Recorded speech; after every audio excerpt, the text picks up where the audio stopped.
Ingin menyatakan sokongan padu mengenai usul-usul dan isi yang ada dalam memorandum yang akan disegahkan kepada kerajaan dengan beberapa pindaan sikit dan usul-usul tambahan. Pindaan sikit yang saya nak buat ialah dalam laporan muka surat 16 mengenai Islam sebagai agama rasmi Persekutuan, minta dipotong rasmi. Kerana kalau saya tanya tuan-tuan, apakah agama rasmi tuan-tuan? Tuan-tuan mesti jawab Islam. Dan saya akan soal satu lagi soalan, apakah agama bukan rasmi tuan-tuan?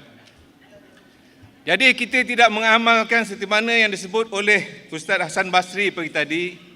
Kita bukan seorang plural dan kita bukan seorang liberal.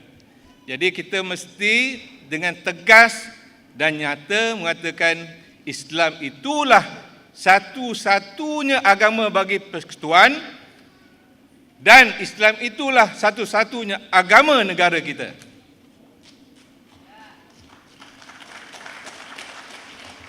Itu satu.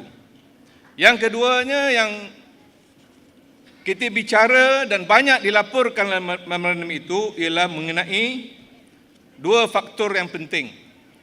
Pertama, faktor bahawa pribumi adalah sebagai bangsa teras dan penduduk majoriti. Satu. Dan yang kedua ialah perkara tiga dalam perlembagaan bahawa agama Islam adalah agama persekutuan. Jadi atas dasar dua faktor-faktor tersebut, Mufakat ingin mencadangkan dua perkara. Yang pertama, kita lihat masalah perpaduan negara kita mesti bukan sahaja dari aspek Islam dengan bukan Islam, peribumi dengan bukan peribumi, tetapi kita juga mesti meneliti mengenai aspek perpaduan sesama Islam. Sebab itu saya menyokong kenyataan yang dibuat oleh Tun Abdul Hamid pagi tadi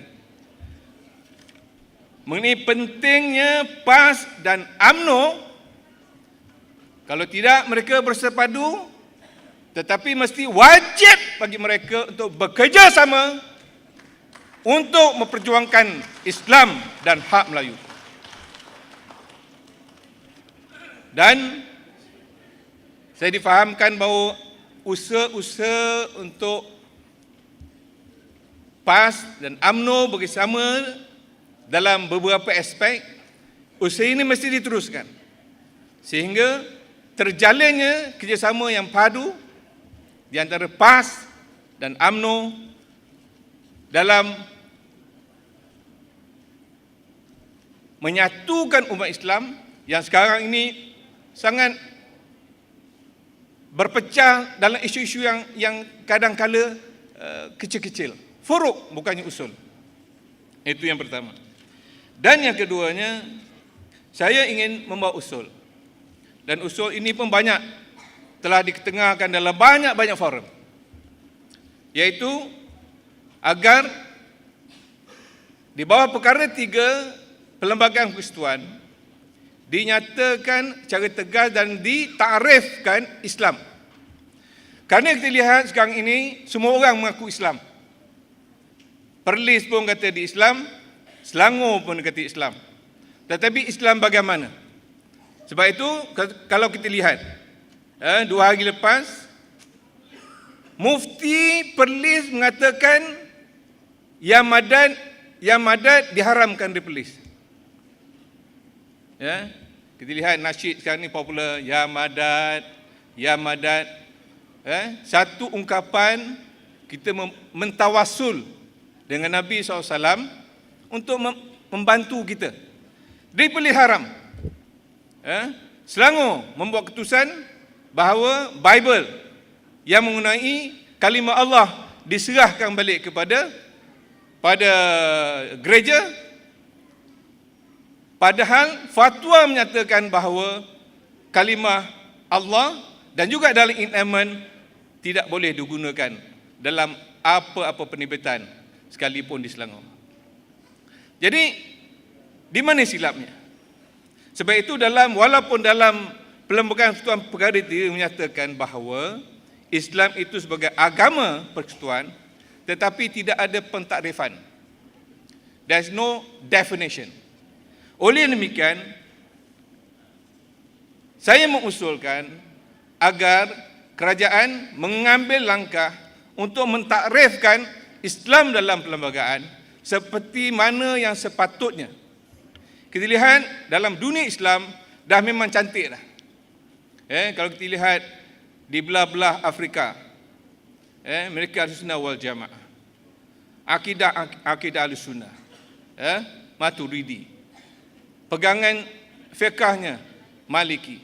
Kalau di sebelah Timur Tengah masih lagi akidah Ahlussunnah wal Jamaah, Al-Asy'ari, pegangan mereka Hanafi.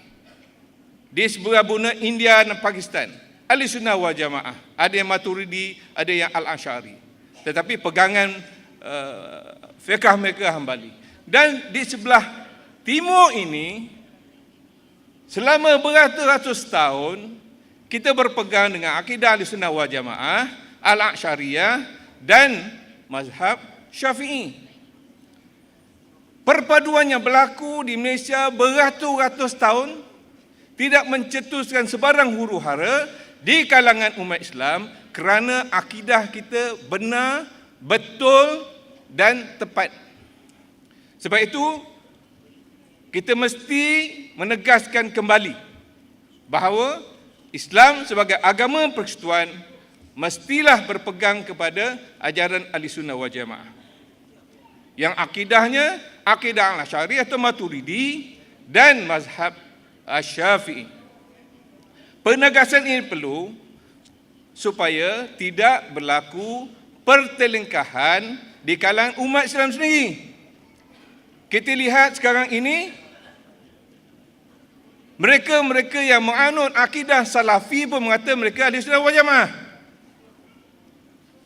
Allah tu berjisim, Allah tu bertempat dan sebagainya, mereka golongan Salafi. Sekarang ini pun telah masuk banyak.